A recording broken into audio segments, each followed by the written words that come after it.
자, 그러면 이제 그러니까 고1의 고1 수학이죠. 예. 그래서 페이지 28쪽이죠. 28부터 지금 고1에 해당이 되는 게 그 34쪽까지예요. 예. 그래서 여기도 이제 영역을 먼저 보세요. 예. 보시면 이제 앞에 28쪽에 보시면 아까랑 똑같으니까 이제 문자와 식, 기하, 수연산, 함수, 확통 이렇게. 그래서 여기 같은 경우는 문자와 식 안에 이제 다항식이랑 방정식, 부등식이 있어요. 그래서 이게 이제 그러니까 우리가 이제 고1 이렇게 해야 우리가 서로 편하니까 그렇게 할게요. 그래서 이제 문자와 식이 있잖아요. 예.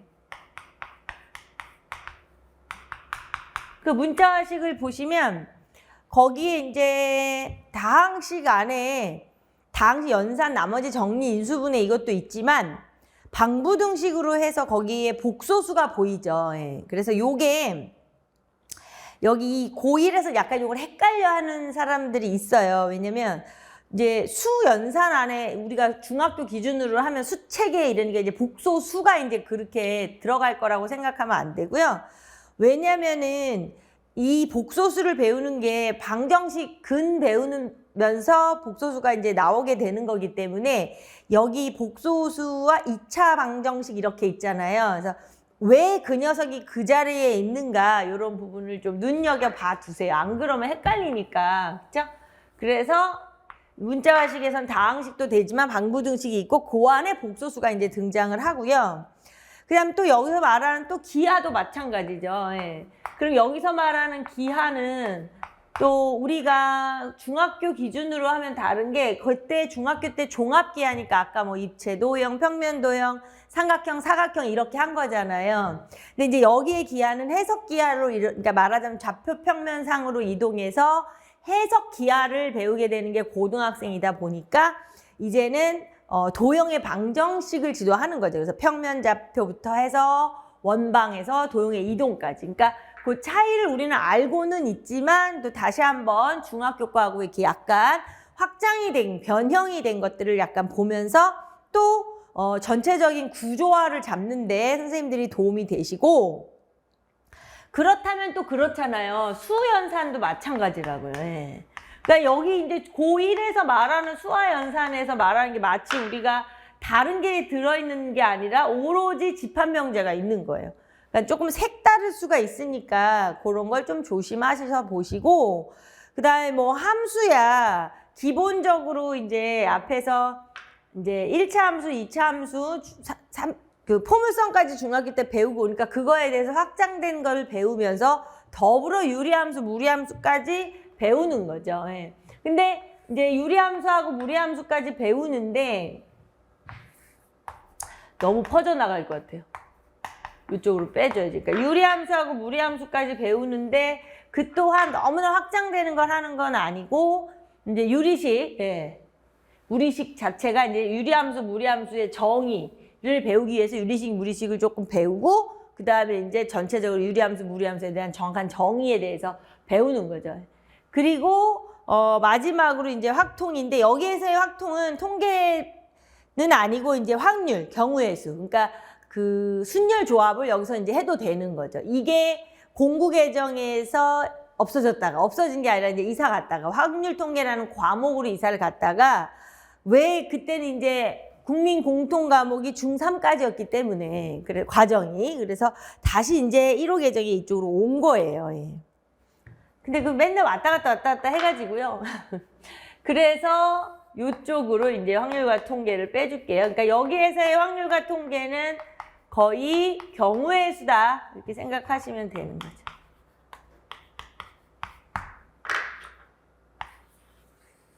요렇게 영역은 똑같은데 고1 거로 왔고요. 자, 그 뭐 핵심 개념부터 기능까지는 우리 앞에서 이야기한 거랑 똑같으니까 다시 그렇게 눈여겨서 보시고요. 마찬가지로 29쪽으로 오세요. 그래서 문자와 식에 대한 설명이 있고 그 다음에 이제 전반적으로 거기서 학습 목표들 반드시 하이라이트 칠 거 중요한 거 하면서 보시라 그랬는데 여기서 이제 중간에 보이시죠? 복소수 2차 방정식. 예. 거기까지가 있어요. 복소수가 여기서 처음 배우는 건데 그거는 이제 단순히 2차 방정식 때문에 배우는 거기 때문에 그거 있고 학습 요소. 그러니까 여기 같은 경우는 이제 전체적으로 고등학교 그 1학년 수학 안에 있는 학습 요소인 거니까 뭐 중1, 2, 3처럼 나눌 건 없는데요. 여기 보시는 것처럼 그 최대값, 최소값 보이죠? 예. 그거는 표시를 좀 해놓을까 봐요. 최대값, 최소값. 동글뱅이를 쳐놓으시든 다른 색깔로 해놓으시든. 왜냐면 이게 이제 이사 온 거잖아요. 중3에서. 그쵸? 이차함수의 최대 최소가 이사 오는 바람에 이차함수의 최대 최소가 이사 오는 바람에 요 녀석이 여기로 온 거예요. 그러니까 그 위에 학습 목표에 5번의 2차 방정식 2차 함수에 세 번째에 그쵸? 2차 함수의 최대 최소를 이해하고 이를 활용하여 문제를 해결할 수 있다 있죠. 예, 그것도 밑줄 쳐놓으셔도 되고 그게 이제 교육 과정에서 변형된 내용 때문에 중3의 학습 부담 경감 또는 과목의 연계성으로 인하여 이사를 왔고 그 바람에 학습 요소에도 최대값, 최소값이 들어앉아 있다. 이렇게 생각하시면 돼요. 그리고 넘어가서 이제 또 마찬가지로 가나다에서 보시면 될 것 같아요. 이렇게 항목이. 예, 그래서 여기도 마찬가지로 9가지가 있고요.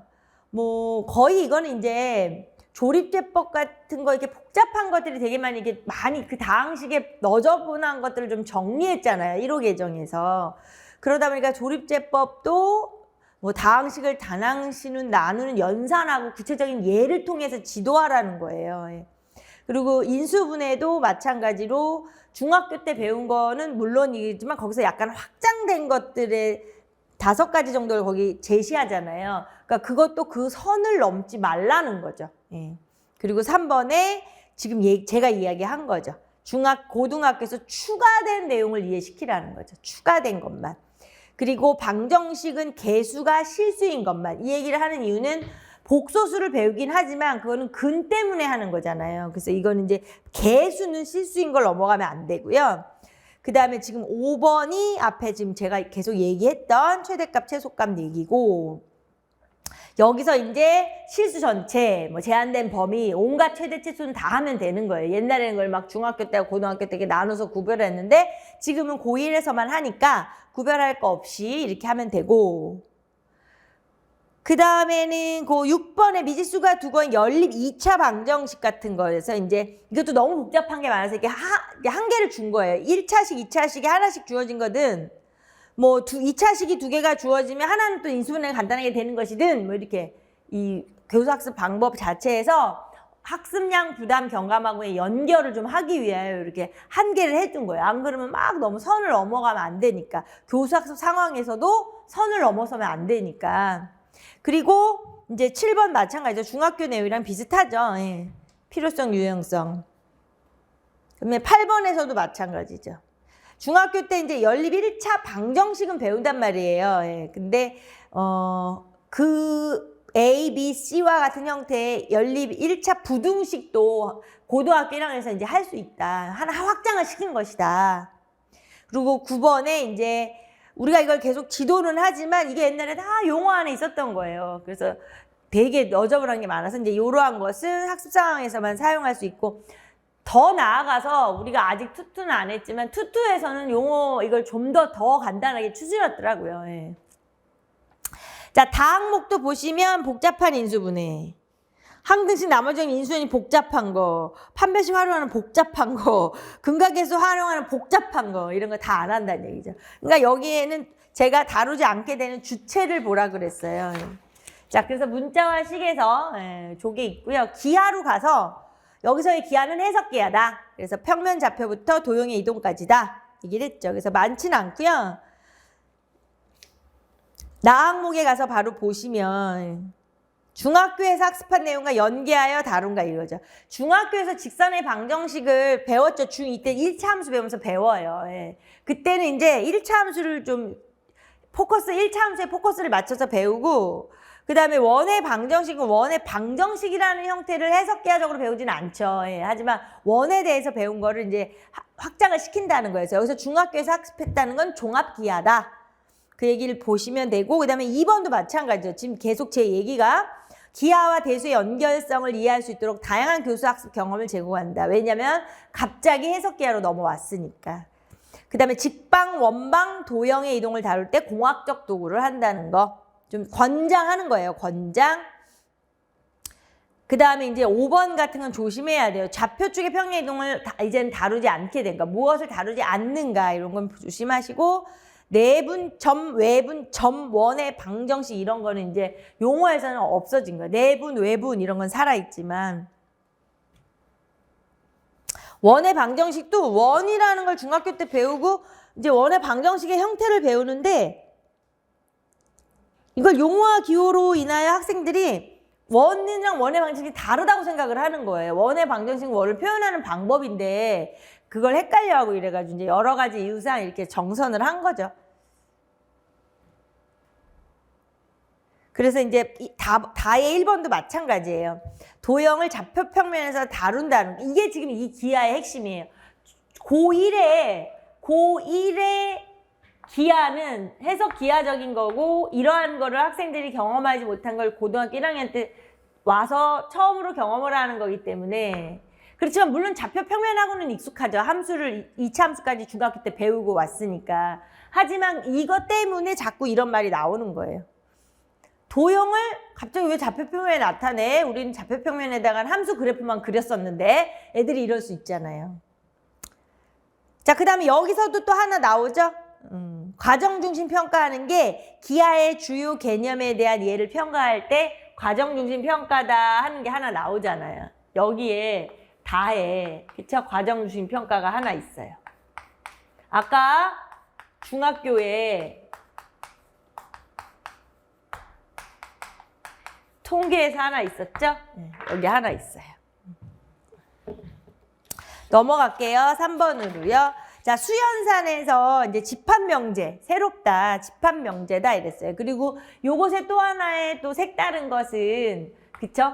무엇이 색다르냐면, 이제 그 전 교육과정부터 이제 중학교 때 집합을 안 배운다, 집합명제를. 그래서 이제 고등학교를 이사 온 거란 말이에요.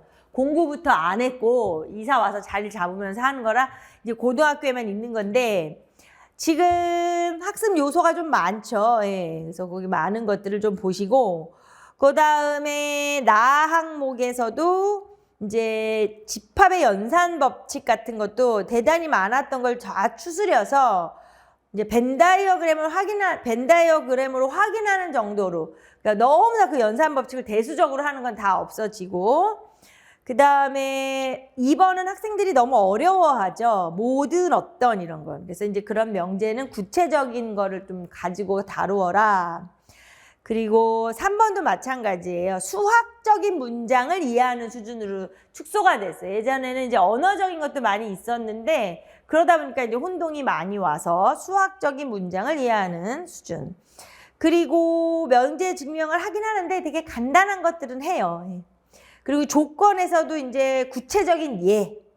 그 다음에 증명 지도할 때도 막 너무나 형식적 논리적으로 하는 게 아니라 지금처럼 직관적으로 해서 점진적으로 형식화를 시킨다 이런 거고 그 다음에 대우를 이용한 증명법이나 규律법도 지도를 해요. 근데 구체적인 예를 통해서 한다는 거죠. 예.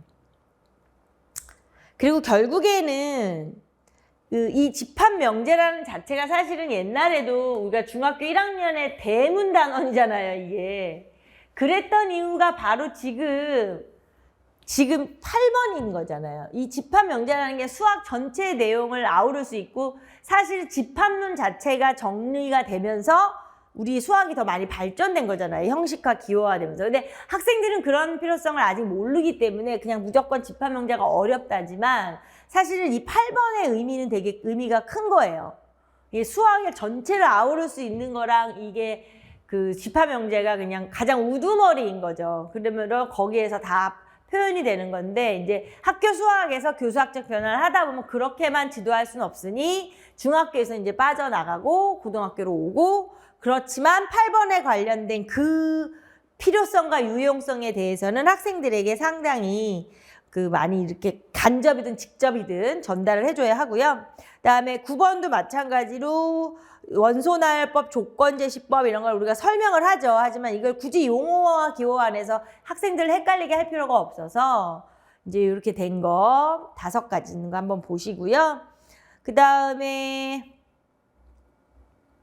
집합 개념 포함관계 이러한 것도 너무 복잡한 문제는 안 해요. 그리고 또 여기서 이제 아까 뭐 대우를 이용한 증명, 귀류법이니 이제 증명을 안 할 수가 없죠. 명제에서는 간단하게 하고 구체적인 예를 통해서 하더라도 하기 때문에 여기서 과정중심 평가가 또 나와요. 안 그럴 수가 없잖아요. 그렇죠? 그러니까 여기에서 마찬가지로 이거의 다항목에서 과정중심 평가가 또 나와요. 증명 문제 하는 거기서. 증명 능력 평가할 땐 이런 식으로 해라. 과정 중심 평가를 활용을 해라. 이 소리고요.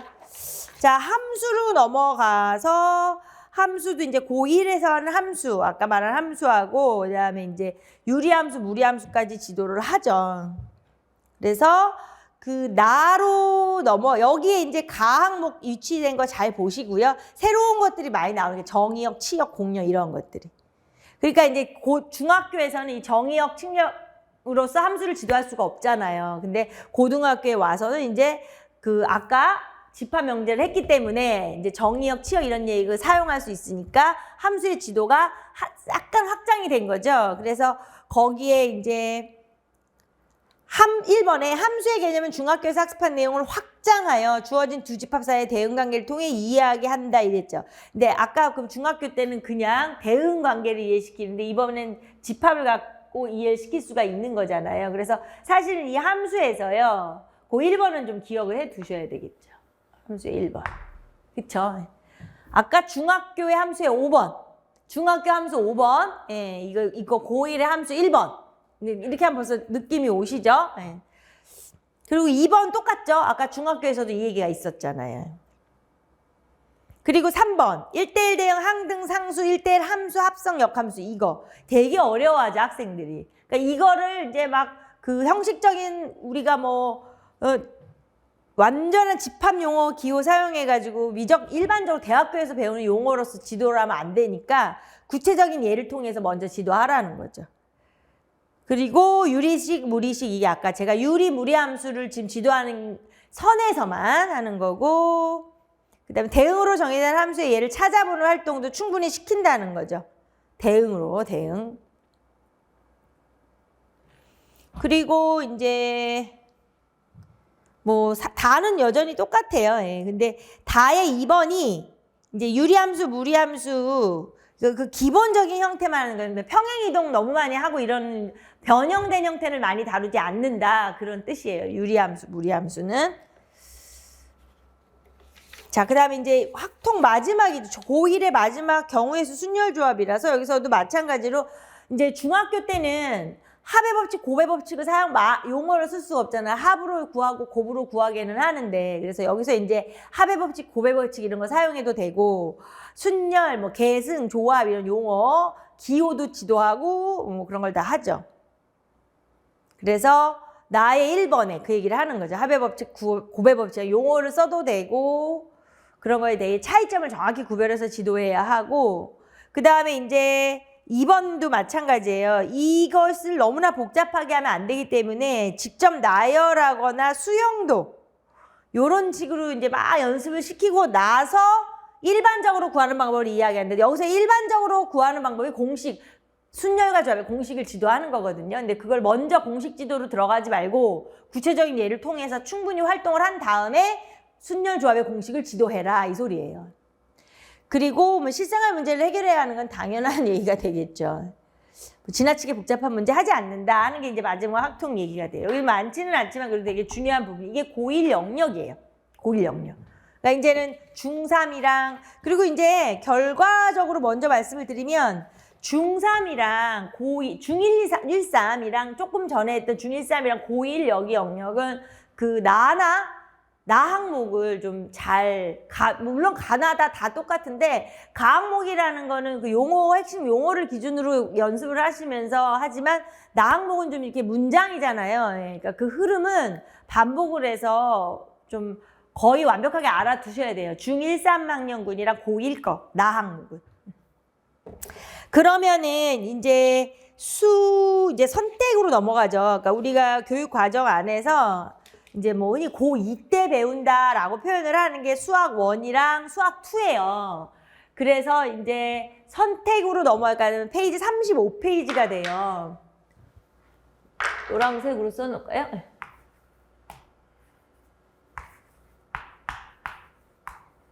여기에서 이제 수학 1, 수학 2 이렇게 가는데 지금 35페이지를 보시면 이제 많지는 않죠. 영역으로 이제 여긴 그래서 해석, 대수 이렇게 보죠. 그래서 이렇게 될 때는 이게 선택으로 넘어오기 때문에 지금 이것도 전체적인 걸 보는 게 우리가 중요하잖아요. 이렇게 볼게요. 예, 그래가지고 여기에 해당이 하는 게 이제 해석, 여기에 이제 대수. 이렇게 되죠. 그래서 거기서 이제 지수함수, 로그함수, 삼각함수, 수열 이렇게만 해요. 예. 그래서 과목 이름인 거니까 우리가 이제 그 구조는 뭐 다 쉽게 기억을 하지만 여기서 지수, 로그함수, 삼각함수, 지수, 로그, 삼각함수 이렇게 간단하게 생각하시면 되죠. 그러니까 여기서 배우는 게 지수, 로그, 삼각함수를 하고요. 그다음에 여기서가 이제 수열을 하는 거죠. 요렇게. 그래서 전체적으로 이제 그 오른쪽에 단원이 있고 넘어가서 성취 기준에서도 지수 로그와 먼저 지수하고 로그에 대해서 충분히 배우고 그다음에 이제 지수 로그 함수에 대해서 하죠. 예. 그래서 지수 로그 함수가 서로가 어차피 역함수 관계인이고 또 하나는 지수 로그 함수는 이제 실생활을 반영할 수 있는 가장 좋은 함수잖아요. 그래서 그러한 것들을 이제 유용하게 지도하기 아주 좋은 데죠. 예. 그리고 지문상에도 이제 왕왕 수열도 그러고 잘 등장들을 하고 있어요. 예. 그래서 학습 요소에 있는 애들하고 그 다음에 그 지수가 아까 우리가 중학교 2학년에서 지수 법칙을 처음 배웠지만 그거는 단순히 연산을 위한 지수 법칙, 지수가 자연수인 경우만 하잖아요. 여기서 지수가 유리수, 실수로 확장을 하는 거죠. 예. 그래서 미시 양수인 조건이 왜 필요한가? 그런 걸 되게 어려워하죠, 거기를. 그러니까 1번, 2번이 지수에 대한 얘기예요. 그래서 지수를 결국 실수인 경우로 확장을 하는 건 직관적으로밖에 지도를 하는 게 가장 좋고요. 그 다음에 이제 3번의 로그에 대해서 배울 때는 지수하고 연결을 시켜서 배운다. 그래서 뭐 두 개의 순서가 상관은 굳이 없지만 우리가 지수를 먼저 지도하죠. 예. 그 다음에 지수함수, 로그함수가 역함수 관계를 또 그래프를 통해서 지도하고 그 다음에 이제 아까 공학적 도구 활용하는 건 이제 함수 나오면 뭐 공학적 도구의 활용은 무조건 권장하고 있고요. 그 다음에 6번. 지금 제가 아까 이 얘기를 한 거죠. 구체적인 자연현상이나 사회현상은 지수함수, 로그함수 표현하고 그것을 간단한 방부등 승기를 풀면서 문제 해결하면서 지수함수, 로그함수 유용성, 가치를 인식한다 그랬죠. 그래서 여기서는 사실은 이 6번이 제일 좀 의미가 있어요. 여기서 6번이. 어떤 의미가 있냐면 아까 제가 말한 것처럼 우리가 이제 어떤 일반적인 함수를 지도하는 데 있어서 뭐 물론 실생활과 연결해서 지도를 할 수 있지만 지수, 로그 함수 자체가 가장 구체적으로 표현하기가 아주 좋은 함수이기 때문에 그 6번을 좀 잘 봐두시고 평가 방법 이런 데서는 이제 뭐 지나치게 계산하는 걸 이제 계속해서 금기하고 있어요. 금기하고 있고요. 자, 삼각함수 넘어갈까요? 요러다 보면 또 헷갈리시겠네. 여기 6번이죠. 자, 삼각함수 넘어가서 이것도 뭐 물론 마찬가지로 일상생활을 반영하는 함수로 아주 좋은 예가 되잖아요. 그래서 여기서도 아까랑 똑같아요. 여기서도 일단 지도를 하는 상황에서 1번이 중학교에서 삼각비를 배웠었는데 아까 삼각비의 관계도 지도하지 않고 0에서 90도를 넘어가는 것도 지도하지 않는다 이랬잖아요. 그래서 그러한 걸로 이제 1번으로 넘어온 거고 그 다음에 이제 그래프를 좀 위주로 지도를 하는 거죠. 그리고 동학적 도구 이용하는 건 제가 아까 계속 함수가 나오면 항상 공학적 도구 활용을 권장한다 했고요.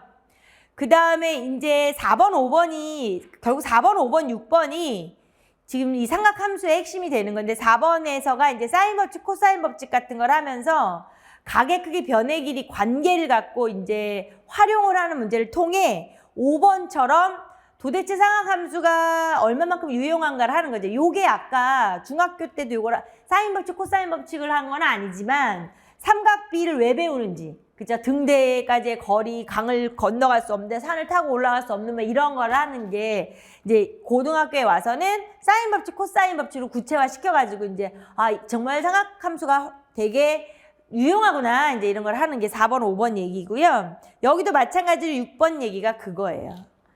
결국에는 4번, 5번이 그 얘기고요. 아까 여기서 말한 활용. 자연, 일상적인 자용에 활용을 할 수 있다는 게 여기서 이제 5번으로 그냥 연결을 지을게요. 삼각함수의 유용성 가치를 그렇게 해서 느끼게 한다는 거고요.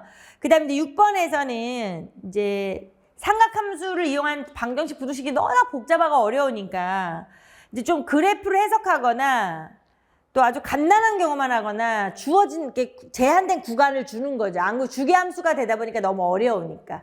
그래서 6번에서는 이 삼각함수의 어려움을 좀 조심시키는 것이고요. 그 다음에 이제 거기에 이제 복잡한 합성함수, 막 절대값이 여러 개 포함된 함수 막 이런 거 있죠. 이런 거는 안 하는 거예요. 근데 합성함수를 안 하고 절대값이 포함된 걸 안 하는 게 아니고요. 복잡한 합성함수. 절대값이 여러 개 포함된 거. 이런 걸 안 한다는 거예요. 눈여겨 봐두시고 수열로 와서 등차 등비 일반적으로 이제 그 기존에 많이 배웠던 다양한 수열에 대해서 되게 많이 정리가 됐고요. 예.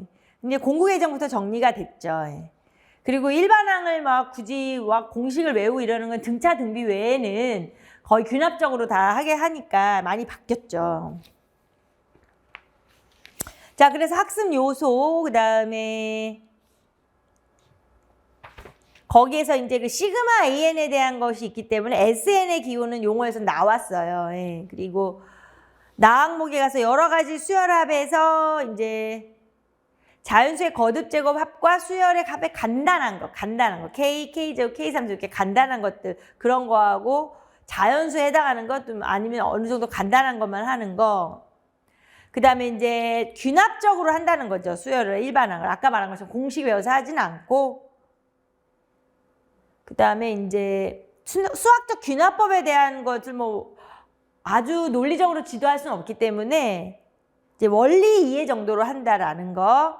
그러니까 결국엔 수학적 균합법은 자연수 n에 대한 증명 방법이라 상당히 유용한 거니까 어떤 그런 유용성과 가치 측면에서 지도를 하고 논리적인 건 그냥 구체적인 예를 통해서 하라 하는 게 3, 4번 얘기예요. 그 다음에 이제 그 4 같은 경우에 보면 이제 우리가 뭐 연금, 뭐 대출금 상환 이런 거 있잖아요. 뭐 우리 뭐 몇 급수 뭐 이런 옛날에 했던 그런 것들은 다 이런 거는 아예 하지 않는다는 거죠. 하지 않는다는 거예요. 복잡한 문제는요. 자, 이게 이제 그 수학 1이 되고요. 예, 많지 않아요. 그 다음에 수학 2도 지금 해석 영역만 있어요. 여기서는 해석 영역만. 해석 영역으로 해가지고 이제 39쪽으로 왔어요. 네, 39쪽으로 와서 이제 함수의 극한 연속 미적이죠. 그러니까 결국에는 함수의 극한이랑 미분적분 하는 거죠. 네. 이제 특이한 점이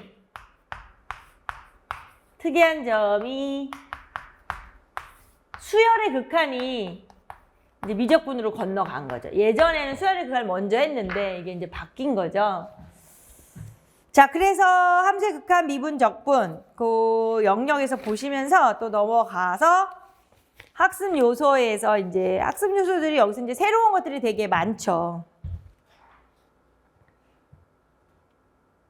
그 다음에 이제 가장 중요한 것들은 결국엔 이 함수의 극한이 됐든 수열의 극한이 됐든 이걸 워낙 학생들이 어려워하잖아요. 그래서 제일 중요한 게 함수의 극한, 뭐 연속도부터 마찬가지지만 그래프를 통해서 이해하게 게 되게 중요한 거죠. 그리고 공학적 도구를 강조하는 거죠. 이게 워낙 어려워하기 때문에.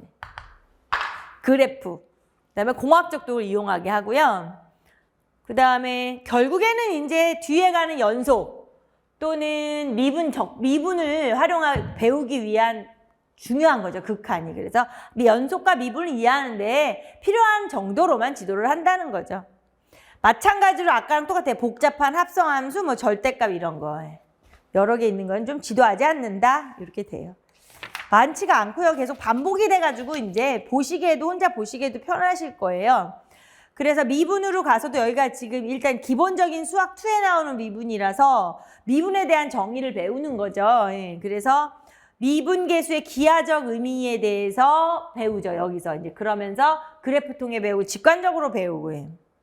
그다음에 롤의 정리, 평균값 정리 이런 것도 마찬가지예요. 그래프 통해. 그리고 연역적 증명이나 이런 건 별로 다루지 않고 속도, 가속도도 직선 운동의 하나여로 이렇게 많이 이렇게 정선이 됐고. 그다음에 이제 4번이 어떤 미분을 배우는 어떤 학생들에게 우리가 진정으로 이 4번처럼 하고자 미분을 지도하는 거죠, 사실은. 그러니까 미분법 구해서 적용해서 계산하는 걸 지도하겠다는 게 아니라 여러 가지 문제를 해결하면서 미분의 유용성과 가치를 느끼게 하겠다는 거죠. 그러니까 이 미분에서 지금 제가 말하고 싶은 그 4번이 이제 아까 여기에서 말하는 6번, 5번 같은 개념이에요. 아까 제가 이런 것들은 눈여겨봐두시라 그랬죠. 막 꼭 저걸 막 기억을 해야 돼요, 하기는. 근데 왜 이 얘기를 하는지 그 의미를 아실 거예요. 미분을 지도하는 당위성이죠.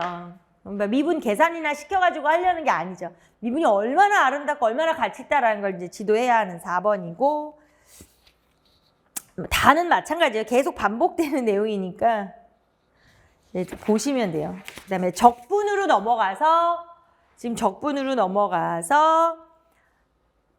부정적분, 정적분, 이제 정적분 활용 이렇게 있는데요. 여기도 이제 나 항목에서 그래서 되게 중요한 것이 이제 적분에 필요한 공식은 미분법으로 유도를 하잖아요. 미분법으로. 근데 그 2번을 이제 꼭 기억하셔야 돼요.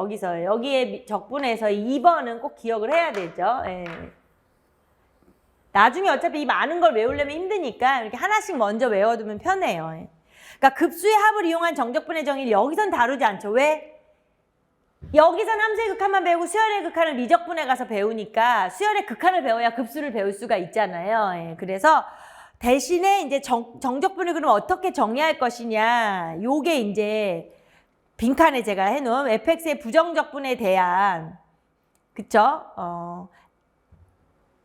라지 fx에 대해서 fb, fa를 fx의 a에서 b까지의 정적분이라고 정의하는 그 정의 내용을 정의를 하지만 도입 및 설명 방법은 다양하게 할 수 있어요. 예. 다만 이제 우리가 어렵게 지금 급수의 합으로 흔히 말해서 막 구분 부적법 이용해서 막 복잡하게 하는 거 이런 거를 여기서 좀 가급적은 하지 말라는 거죠. 학생들이 어려워하니까. 그럼 그걸 어디서 하느냐? 뒤에 미적분에서는 해도 되죠. 예. 급수를 배운 다음이니까. 3번도 똑같아요. 예. 아까 앞에서 얘기했던 것처럼 속도 가속도를 직선운동에 제한 둔 것처럼 여기 속도 거리를 직선운동에 제한 두고 여기서 이야기하는 게 4번이 아까 그 4번인 거죠. 우리가 적분을 지도하는 당위성이죠. 이만큼 가치가 있다, 적분 또한. 막 공식 적용해서 문제 푸는 게 중요한 게 아니다. 유용성과 가치를 인식하게 한다, 이 소리죠. 그래서 이제 5번에 그 피적분함수, 원시함수, 윗끝, 아래끝, 미적분의 기본 정리만 이러한 것들을 용어에선 다 나간 거예요. 그러니까 아까 얘기한 거 앞에서 지금 정적분의 정의할 때 우리가 이렇게 하는 것들이잖아요. 예. 그래서 이렇게 표현을 하지만, 그쵸? 이렇게 표현을 할 수 있는데 이 안에서 뭐 피적분함수니 원시함수니 윗끝이니 아래끝이니 이런 건 이제 사용을 할 수 있지만 용어에서는 이제 없어진 거예요. 특히 미적분학 기본 정리라는 건 지금 위에 나오는 2번에서 우리가 미적분학 기본 정리를 얘기 안 할 수가 없어요. 근데 이제 용어에서는 그건 없앤 거죠. 그냥 그럼 어떻게 정적분의 정의, 부정적분 이렇게만 얘기하겠다는 거예요. 뭐 다는 이제 말하면 지겹죠. 그래서 이게 이제 42쪽까지예요. 예. 자, 전체적으로 이렇게 보시는 게 좋아요. 예. 수학 1, 2 이렇게 42쪽까지가 돼요. 그 다음에 이제 선택 과목으로 미적분이랑 그 확률 통계가 있고요. 이제 진로 선택이긴 하지만 기하는 워낙 중요해서 기하 이렇게까지 보기는 볼 거거든요. 근데 지금처럼 뭐 복잡하지가 않아가지고 좀 스피드하게 볼게요. 예, 43쪽에 또 가서 보시면서 지금 이제 마찬가지로 얘랑 똑같아요. 예. 수열의 극한이냐 미분적분이냐 이렇게 해석가는 여기서 지금 제가 말하는 게 미적분이거든요. 예, 미적분 영역인데 해당하는 영역이 지금 보시는 것처럼 해석밖에 없죠. 예, 그래서 그 안에 지금 구조가 수열의 극한 미분적분이다 이렇게. 제가 그래서 이걸 하는 이유가 이렇게 해서 이렇게 어차피 어느 정도 다 이제 머릿속에 구조화되어 있을 거예요. 선생님들도요. 그렇지만 이 부분이 이제 전체적으로 이렇게 보지 않고도 지금처럼 이렇게 설명을 하실 수 있는 구조를 좀 잡았으면 해서 한번 써드리는 거라. 그래서 수열의 극한, 그 다음에 미분법, 적분법 이렇게 있잖아요. 그러니까 이렇게 두 개를 지금 화면으로 보시거나 지금 우리 여기 칠판 보시거나 할 때 이게 딱 이렇게 각인을 좀 이제 형상적으로 이렇게 각인을 시키시라는 거예요. 이렇게 딱 보면서 공부하실 때도 마찬가지예요. 뭐 다른 내용학 공부뿐만이 아니라 우리 수교 공부도 이렇게 자꾸 전체적인 이런 게 써가면서 이렇게 맵을 보면서 공부하면 이게 머릿속에 이게 시각적으로 딱 각인이 되면서 우리 인지 구조에 자리 잡으니까 더 좋죠. 그래서 44쪽 가서 이제 수열의 극한에서 하는 게 이제 여기서 아까 말한 급수가 나오는 거잖아요. 이제 급수, 부분합, 급수의 합 이걸 하기 때문에 이제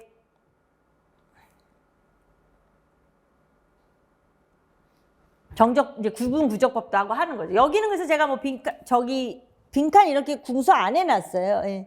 다만 이제 수열 극한에 대한 게 뭐 직관적으로 뭐 당연한 얘기고 수렴 발산 이런 것들은 수열의 수렴 발산이나 수열이나 급수의 수렴 발산 이런 거 워낙 어려우니까 뭐 공학적 도구를 이용하게 하고 구체적인 예를 통해서 하고 이거 다 똑같은 내용들이죠. 그래서 결국에 이제 5번이 여기서 약간 어떤 급수를 배우는 어떤 당이 있어요. 이 복잡한 극한 급수를 왜 해? 도대체 할 때 이제 인간이 유한의 세계에 있는 인간이 어떤 무한의 세계에 대한 어떤 그런 유용성 가치 이런 걸 좀 하는 거라 되게 어려운 데죠. 그러니까 5번이 약간 그 도대체 이 어려운 것들을 왜 하나 하는 어떤 그 당위성에 해당이 되는 거죠. 그렇죠? 5번 같은 것들이. 그리고 6번에 그런 이제 위에 시그마 무한대까지 시그마 기호는 이제 용어 학습 요소에서 남았는데 좀 리미트 S에는 이제 교사학습 상황에서만 쓰게 했어요. 뺐죠. 왜냐면 혼란을 자꾸 유발을 하니까. 그리고 아까 얘기한 것처럼 이렇게 등차 등비수열의 곱으로 표현되는 합 구하는 거 있잖아요. 그런 건 이제 지나치게 복잡한 건 안 하는 거. 아예 안 하지는 않아요. 네, 간단한 것들은 해요. 등차수열 등비수열의 짬뽕이 된 형태에서 간단한 건 하는데 아예 안 하진 않고요. 그리고 이제 넘어가서 미분법. 할 때 여기는 이제 아주 이제 초월함수로 넘어간 거니까 내용이 새로운 건 없죠. 초월함수로 넘어간 거라서 46쪽까지 가서 나항목에 가서 보면은 이제 여기서 지수함수, 로그함수, 삼각함수 이런 거 있잖아요. 거기에서 이제 초월함수로 넘어간 영역에 관련된 것들이에요. 그러니까 결국엔 지수함수, 로그함수의 극한도 지수함수, 로그함수의 도함수를 구하는 데 필요한 것만 추스려서 하고 삼각함수의 극한도 왜? 삼각함수의 도함수를 배우기 위해서 하는 거예요. 그런 얘기고요. 유리함수, 탄젠트 함수 같은 거는 몫의 미분에서 또 하고요. 그 다음에 5번도 이제 매개변수, 음함수 이런 것들을 하는 이유가 매개변수로 나타나는 함수나 음함수 이런 거는 결국엔 뭐다? 곡선을 표현하는 방법이라는 거죠. 곡선을 표현하는 방법이라는 거 새로운 거 하나 있고요. 뭐 간단한 것만 한다. 그 다음에 n이 실수인 거, 실수를 넘어서는 거는 물론 안 하지만요. 3궤도 이상 이런 건 하지 않고요. 예. 전체적으로 여기는 제가 그래서 그냥 한 번씩 그냥 읽어보시면 되고요. 적분법도 똑같아요. 여기서 배우는 새로운 적분이 초월함수에 관련된 적분을 하는 거고 치환 적분, 부분 적분은 이제 여기서 배우는 거죠. 똑같이 아까 그 뭐 공식은 미분법 공식에서 유도를 할 것이고요. 2번을 한번, 2번을 한번. 2번, 3번이 이제 약간 그 급수에 관련된 얘기예요. 2번, 3번이. 그래서 이제 너무나 복잡하니까 주어진 영역의 넓이를 직사각형 넓이 하부의 극한으로 나타내 봄으로써 정적분과 급수의 합사의 관계를 이해한다. 이게 이제 구분구적법이죠. 우리가 알고 있는. 여기서는 좀 지도를 해도 되고 그 복잡한 정적분이랑 급수의 합사의 관계 지도할 때 공학적 도구를 좀 활용하라는 거고요. 구분구적법 용어 지금 제가 얘기했지만 용어에서는 없어졌어요. 예. 위에 없죠. 치환 부분적분만 있죠. 그지만 이제 지도할 수 있어요. 뭐 지나치게 복잡한 거 안 한다는 지금 계속 반복이 되고 있죠. 자, 그렇게 되고요. 자, 거기까지 47쪽까지가 요거였어요. 47쪽까지가. 그 다음에가 이제 확률 통계가 48쪽 있어요. 영역 자체가 확률 통계라 앞에서 물론 이제 순열 조합을 우리가 그러니까는 아까 여기서 하죠. 여기서. 예. 여기 고1에서 이제 배우는 합의 법칙, 고배 법칙, 경우의 수를 이제 순열 조합을 배우고 그리고 나서 이제 여기로 오는 거죠. 그러니까 그것도 확률 통계를 이제 선택하는 경우에 이제 오는 건데,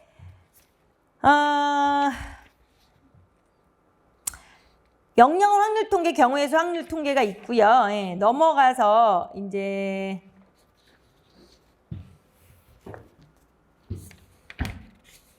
저기 확률 통계에서 이제 넘어오는 데예요. 예, 그래서 페이지 48쪽. 48쪽부터 해서 지금 마찬가지로 새로운 것만 보면요.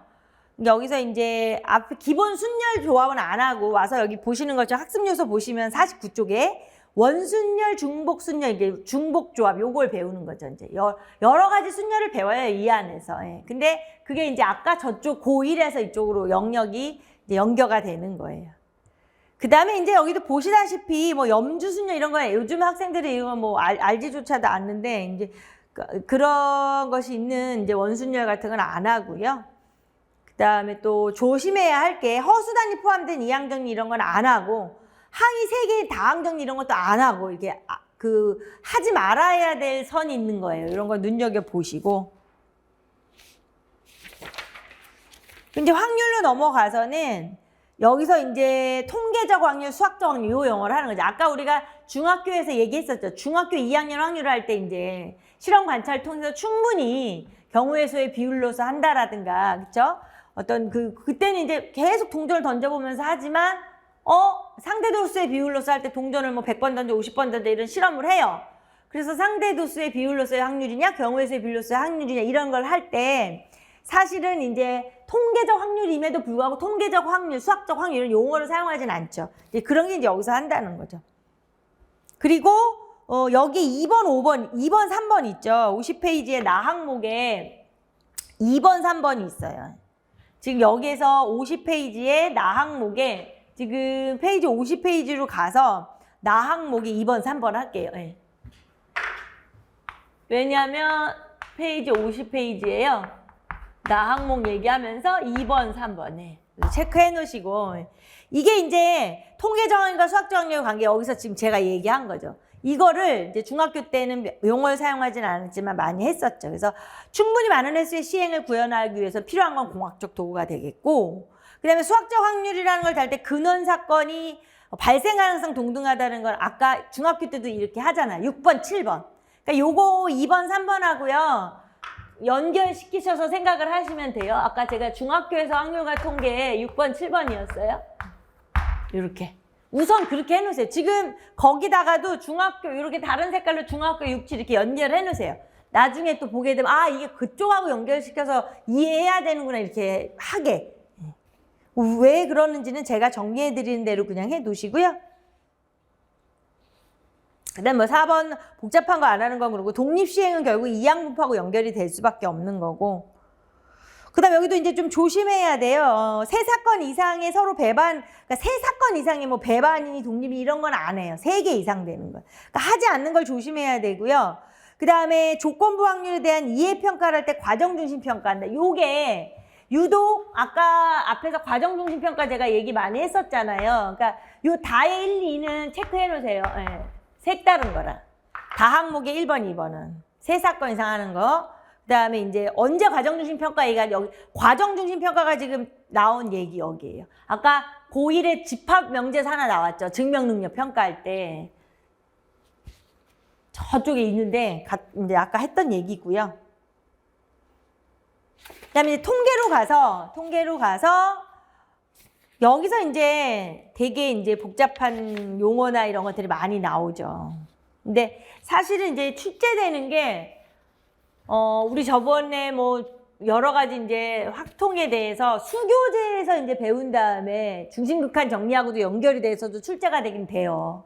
되고 있기 때문에 확통 부분은 좀 잘 봐둬야 돼요. 그래서 요 용어나 기호 여기 있고, 그리고 마찬가지로 52페이지로 건너가 보세요. 네, 52페이지 보시면 지금 이제 뭐 이산확률이냐 연속확률이냐 뭐 구체적인 예, 그다음에 공학적 도구 다룬다 뭐 이런 게 있죠. 그다음에 3번을 한번 볼게요. 3번에서 이제 표본 조사의 필요성. 그다음에 올바른 표본 추출.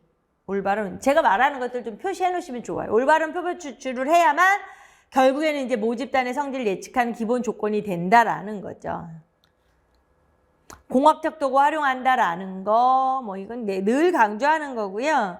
그 다음에 이제 모평균 추정을 할 때도 정규 분포인 것만 해요. 정규 분포인 것만. 그다음 여기도 이제 7번이 좀 중요하죠. 7번이. 이게 결국은 이제 실생활 중심 내용으로 통계를 재구성하라는 교육과정의 방향하고도 맞고요. 결국에는 이제 통계를 배운 당위성이에요. 자료 수집하고 정리하고 분석해서 실생활 문제 해결하고 결국은 통계가 얼마나 유용한지 가치를 인식시키는 게 우리의 목적인 거죠. 그 다음에 8번도 좀 조심하셔야 돼요. 적분을 이제 수학 2를 만약에 이제 이 과정에서 우리 교육 과정이 원을 하고 학통으로 넘어갈 수도 있어요. 예. 그러니까 2를 안 하면 여기서 적분을 안 배우니까 2를 배운 학생한테는 이제 연속 확률 변수에서 적분을 막 이용해도 된다. 이제 그 구조예요. 예. 그리고 확률 질량 함수, 확률 밀도 함수 이거가 이제 사라진 건데 기억 사용을 하는데 기억은 이제 용어에서 나왔죠. 예. 그런 것도 잘 봐두세요. 그래서 제가 약간 여기 이렇게 색깔을 좀 구별하는 거는 이제 8번, 9번 같은 거는 꼭 좀 정말 말 그대로 유의하시고요. 7번 같은 건 꼭 기억하시고요. 예. 그 다음에 이제 다에서도 예전에 이항분포에서 뭐 평균 분산 구간 증명하는 걸 다 했었어요. 근데 이제는 다루지 않는다는 거예요. 뭐 여기서 지나치게 복잡하다 이러는 거를 안 하는 거는 물론 계속 반복이 됐는데 1번 여기에 지금 다항목의 1번은요. 지금 아예 이항분포의 평균 분산 구하는 식을 증명하는 문제를 다루지 않는다는 거예요. 예. 조심해서 잘 봐두셔야 돼요. 그러니까 막 그거를 증명하는 과정을 다루지 않는다는 건 아니고 그러한 걸로 평가하지 말라는 거예요. 증명하는 과정은 수업 시간에 하긴 해요. 그리고 여기서 3번도 또 있죠. 과정 중심 평가하는 거. 모평균 추정 결과 해석할 때 과정 중심 평가를 할 수 있다. 이거. 과정 중심 평가 하나 여기도 또 있어요. 3번에. 또 눈여겨봐 두시고. 그러니까 지금 제가 여기를 쭉 같이 우리 시간 정리하는 거는 전체적인 걸 좀 구조를 잡는 거니까 너무 부담 갖지 마시고 이렇게 같이 쭉 보시면 돼요. 자, 이렇게 진로 선택은 그냥 한번 읽어보시라고 하려다가 그래도 한번 볼게요. 기하만 볼 거예요. 기하만. 좀 중요하기 때문에 페이지 53쪽 가셔서요. 그러니까 여기 52쪽까지, 그러니까 여기서부터 52쪽까지가 지금 이제 확률 통계 한 거예요. 몇 가지 지금 이제 체크해드린 거, 짚어드린 거, 그 다음에 53쪽 가서 기하 2차 곡선, 평면 벡터, 공간 도형과 공간 좌표. 다른 점이 뭐예요? 기존의 과목 이름 자체가 기하와 벡터였는데 기하로 바뀌었고요. 진로 선택으로 왔지만 아직까지 지금 1호 개정 기준 안에서 보는 수능 시험 영역 안에서 이제 선택 과목으로 수능이 바뀌었을 때 지금 우리 미적분이랑 아까 여기에 확률과 통계랑 그래도 얘도 제목 좀 해줘야죠. 여기가 지금 확률과 통계 한 거거든요. 이 확률과 통계랑 미적분이랑 지금 이야기하고자 하는 기하. 그쵸? 예. 요 기하 영역이 지금 이제 그래도 수능의 선택 과목이에요. 그죠? 그래서 한번 보는 거고. 그리고 사실 되게 중요한 거죠. 그래서 예전에 기하와 벡터에서 지금 기하로 왔고 공간 벡터는 이제 정선을 해버렸죠. 그래서 여기는 평면 벡터까지만 배워요. 벡터를.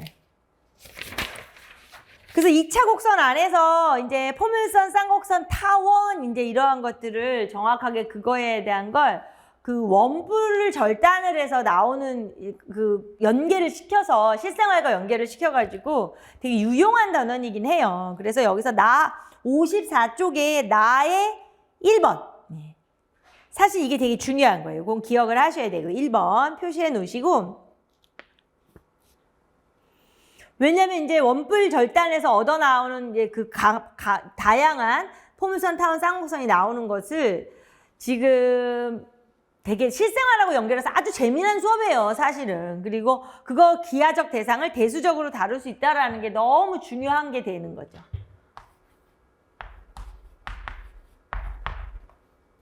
여기 54페이지에 나 항목의 1번. 네. 요게 중요하고요. 기억을 하시고요. 뭐 2번 같은 경우는 이제 당연히 뭐 계속해서 유형성 가치를 얘기하는 거고 3번에는 이제 여기서 2차 곡선 배우고 나서 접선을 배울 때 전반적으로 판별식을 이용해서 접선을 충분히 배우면 되지만 이제 아까 여기 얘기한 것처럼 여기서 미적분을 이수를 한 애들이 또 미적분 배운 애들이 기하로 넘어올 수가 있잖아요. 예. 그러니까 그렇게 된 학생에게는 이제 음함수 미분법 써도 된다 이 소리죠. 그러니까 그러한 것들, 그러니까 요거 이제 약간 유의하시고요. 지금 그게 3번이었죠. 예. 3번은 살짝 유의를 하시고 뭐 이심률 이런 건 하지 않고요. 예. 여기는 이제 과정 평면 다는 없고요. 예, 다는 원래 문서상에서 없고요. 평면 벡터로 와서 이제 공간 벡터가 없어지고 평면 벡터만 한다 이 얘기 아까 했었죠. 그래서 여기서도 이제 가장 중요한 게 1번이죠. 1번.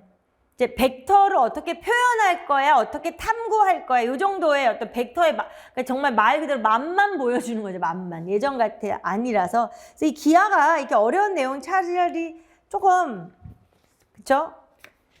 많이 없어졌어요. 그래서 공간 벡터도 뭐 워낙 어려워하니까 학습 부담부터 시작을 해서 정말로 이거를 고등학생에게 지도해야 하는가 하는 의문점에서 빼긴 뺀 건데 그래서 1번만 한번 눈여겨봐 두시고요. 그 다음에 이제 공간도형, 공간좌표에서 이제 전반적으로 뭐 삼수선 정사형 이런 거가 아직 남아있는 상태예요. 남아있는 상태고요. 여기 이제 공간 도형을 할 때 아까 중학교 1학년에서 입체 도형을 한번 배우잖아요. 중학교 1학년에서 입체 도형을 배우고 여기 와서 공간 도형 전체를 배우는데 여기에서 중학교 1학년에서 입체 도형은 종합기하적인 관점인 거고 여기서 공간 도형이라는 건 이제 좌표 평면 공간 좌표에다가 표현을 하는 거니까 살짝 다르지만 그래도 이제 확장이 된 거죠. 예. 그러니까 뭐 공간도형의 성질을 할 때는 직관적으로 이해를 시키는 게 핵심이에요. 예. 그리고 평면 좌표 자체를 확장해야 하는 거고 되게 어려운 부분들이 되는 거고 여기서 이제 5번을 한번 좀 잘 봐두실게요. 5번. 여기 페이지 56쪽에 나의 5번을 잘 봐둘게요. 페이지 56쪽에 나의 5번을. 왜냐하면 이게 이제 처음으로 나오는 전체 교육 안에서 우리가 처음으로 수학의 심리적 가치를 인식하게 하는 게 여기서 나와요. 그래서 한번 그냥 봐두실게요. 어떻게 연계를 시켜서 출제된다고 해도 헷갈릴 일도 없어요. 결국에는 이제 이 공간도형의 성질을 아까 제가 벡터, 평면 벡터 말한 것처럼 이 벡터라는 게 정말 이게 학교 수학에서 학생들에게 지도하기가 너무 어려워서 공간 벡터도 축소하고 하면서 벡터라는 걸 이렇게 표현하고 나타내는 정도로까지만 이제 지도라는 걸로 이렇게 완전 잘라 먹었어요. 그것처럼 공간 도형도 우리가 중학교 때 배운 입체 도형하고는 다른 개념으로 이제 이걸 봐야 할 때 이제 그것의 어떤 실생활하고 봤을 때 여기처럼 뭐 자연이나 건축물이나 예술작품이나 이런 걸로 연결시켜서 심리적 가치를 인식하게 한다. 이제 이런 부분을 본다는 거죠. 그래서 여기까지가 지금 말하자면 56쪽까지거든요. 예, 56쪽까지가. 그래서 지금 이게 아까 중학교 1, 3학년군 그래서 지금 공통수학, 고1 수학까지의 거는 이제 물론 이거 지금 처음에 하시고 이제 막 너무 이걸 남겨야 하고 뭐 이런 상황 아니니까 너무 그런 생각 아까 분명히 제가 하지 마시라 그랬어요. 근데 짚어드린 거 이렇게 잘 정리해 두셔야 돼요. 잘 정리해 두시고 기본 이 책을 유지해야 하니까. 그리고 나서 여기서부터 지금 수 1, 2에 대한 얘기가 했고 그 다음에 미적분, 확통, 그 다음에 아까 기하 이렇게. 그래서 이 전체가 전체적으로 구조를 이해하세요. 예. 지금 그게 이제 우리의 같이 저랑 같이 나아가는 그거예요. 같은 우리가 이제 함께 가는. 그래서 뒤에 이제 그 실용 수학이 있어요. 저기 진로 선택이 더 있는데 그냥 한번 보셔도 되고요. 예. 근데 이제 그것만 알면 되죠. 이제 실용 수학이 하나 있구나. 그다음에 경제 수학도 있고요. 경제 수학으로 왜 부등식 영역이 고1 수학에 있던 게 같다 뭐 이런 것도 있었잖아요. 뭐 그런 거 한번 확인하시고 그죠? 그다음에 이제 수학 과제 탐구 막 이렇게 있어서 하나 뭐가 있어요. 근데 이 수학 과제 탐구 한 번만 볼게요. 이거는 우리 다른 얘기가 아니고요. 65쪽에 보면은 이제 수학 과제 탐구라 그래가지고 제목이 이게 그래서 거기 보시면 되게 좋아요. 의도가 너무 좋아요.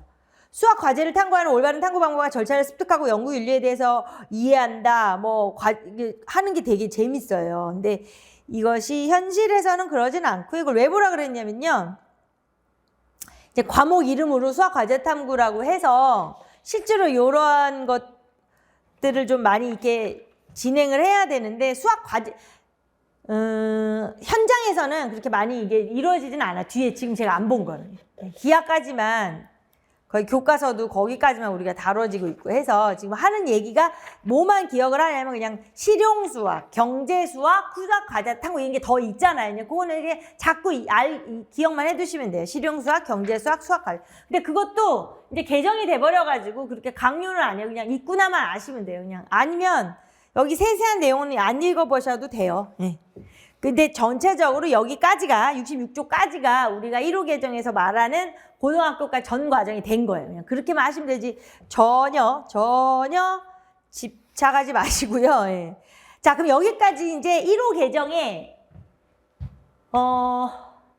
내용 체계하고 성취 기준까지 한 거예요. 예. 그리고 나머지 부분에 대해서 외우는 거는 같이 나중에 외울 거예요. 지금은 굳이 그렇게 하지 마시고 지금은 굳이 그냥 좀 시간적인 여유가 있을 때 이동 중이나 이럴 때 좀 한 번씩 읽어보시는 건 아주 좋아요. 근데 읽기 전에 제일 중요한 건 이 맵을 통해서 구조를 잡고 나중에 보세요. 전체적으로 이 맵이 이동이 안 되는데 괜히 나항목에 가가지고 이렇게 이거 이렇게 지도하라는구나 이렇게 보지 말라는 거예요. 제 말이요. 그 나중에 봐도 되니까 전체 맵. 그러니까는 A4지 한 장이 너무 작거나 아니면은 A4지 앞쪽에다가 가로로 넣고 중1, 3학년 이렇게 A4지가 이렇게 있으면 가로로 놓고요. 앞 페이지에다가 중학교 거하고 아까 요거 있잖아요. 요 맵을 딱 그려놓고 요렇게 해놓은 거 있잖아요. 그리고 뒷장에다가는 저 선택 있잖아요. 수 1, 2부터 해서 기하까지 그려놓고 이 맵을 그려놔야 돼요. 그리고 나서 나중에 이제 그 항목을 봐야 돼요. 이제 이 얘기 왜 하는지는 지금 처음이면 그냥 뭐 그게 중요해. 방법이 내가 하고 싶은 대로 편하게 하지 이러실 수 있는데 그러지 않아요. 시간을 가장 적게 쓰면서 합리적으로 공부할 수 있게 해드리는 방법이니까 믿으셔야 돼요. 자, 일단 여기까지 지금 이제 1호 개정. 여기까지 한 거예요. 여기까지를 마치도록 할게요.